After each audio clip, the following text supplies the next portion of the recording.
പെരുമ്പാവൂർ ദേശസാൽകൃത റൂട്ടിൽ ചാലയ്ക്കൽ പകലോമറ്റത്തിനും MES ജംഗ്ഷനുമിടയിൽ നടന്ന വാഹനാപകടത്തിൽ 4 പേർക്ക് പരിക്ക്. ആലുവ ഭാഗത്തേക്ക് പോയ ടൂറിസ്റ്റ് ബസ്സും മാറമ്പള്ളി ഭാഗത്തേക്ക് പോയ കാറും തമ്മിലാണ് കൂട്ടിയിടിച്ചത്. ഇടിയുടെ ആഘാതത്തിൽ കാർ പൂർണ്ണമായും തകർന്നു. കാർ വെട്ടിപ്പൊളിച്ചാണ് കാറിലുണ്ടായിരുന്നവരെ പുറത്തെടുത്തത്.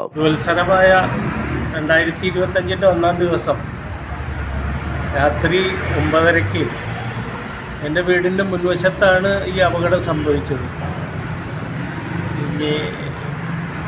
കോട്ടയത്ത് നിന്ന് വരുന്ന ടൂറിസ്റ്റ് ബസ്സിൽ നിറയെ യാത്രക്കാരുണ്ടായിരുന്നു. ആലുവ ഭാഗത്തു നിന്ന് വന്ന കാറുമായി കൂട്ടിയിടിക്കുകയായിരുന്നു. നേരെയാണ് ഇടി.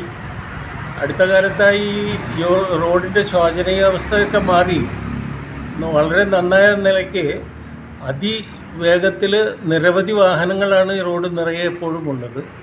അതിന് വേണ്ട സുരക്ഷാ സൗകര്യങ്ങൾ വാസ്തവത്തിൽ ഏർപ്പെടുത്തിയിട്ടില്ല. രാത്രി എങ്ങനെയാണ് സംഭവിച്ചതെന്നറിയില്ല. പക്ഷേ അമിത വേഗതയും റോഡ് നിറയെയുള്ള വാഹന ബാഹുല്യവുമാണ് ഇതിൻ്റെ കാരണമെന്ന് മനസ്സിലാവുന്നു. വെട്ടിപ്പൊളിച്ചാണ് യാത്രക്കാരായ ഫാമിലിയെ പുറത്തെടുത്തത്. അതിദാരുണമായ ഇത്തരം സംഭവങ്ങൾ ആവർത്തിക്കാതിരിക്കാൻ വേണ്ട നടപടികൾ സർക്കാരിൻ്റെ ഭാഗത്തുനിന്ന് ഉണ്ടാകേണ്ടതാണ്. കാറിൽ സഞ്ചരിച്ചിരുന്നവർ വാഴക്കുളം പഞ്ചായത്തിലെ മാറമ്പള്ളി സ്വദേശികളായിരുന്നു. ഒരു ഫാമിലി, ഒരു കുട്ടിയടക്കം 4 പേരാണ് വാഹനത്തിലുണ്ടായിരുന്നത്. ഇന്നലെ രാത്രി 9:30-യോടെയാണ് അപകടമുണ്ടായത്. മാറമ്പള്ളി സ്വദേശി മണിയും കുടുംബവുമാണ് വാഹനത്തിലുണ്ടായത്. ഇവരെ പരിക്കുകളോടെ സമീപത്തെ സ്വകാര്യ ആശുപത്രിയിൽ പ്രവേശിപ്പിച്ചു.